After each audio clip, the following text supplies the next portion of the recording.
Son visage est connu de ses milliers d'abonnés sur les réseaux sociaux. Pendant plus d'un an, cet influenceur de 23 ans surnommé PA7 a affiché son luxueux quotidien, notamment à Dubaï.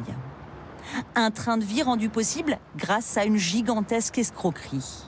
Plus de 7 millions d'euros, détournés au préjudice de l'État français. Maxime s'est retrouvé mêlé à cette affaire, malgré lui. Le jeune homme est coursier en avril 2020.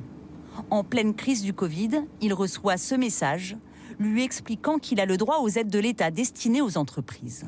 Au tout début, je me disais, bon, je suis micro-entrepreneur, la moitié des restaurants, ils sont fermés.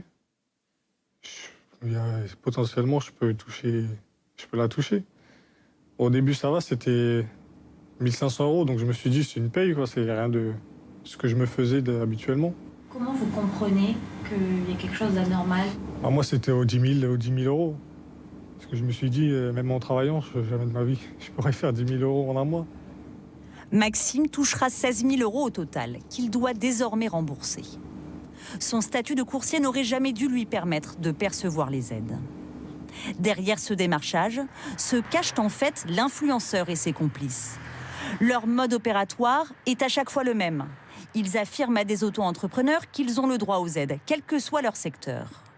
Les escrocs récupèrent ensuite leurs identifiants sous prétexte de faire les démarches pour eux. Ils changent leur statut. Par exemple, Maxime est passé de livreur à art du spectacle, catégorie éligible aux aides.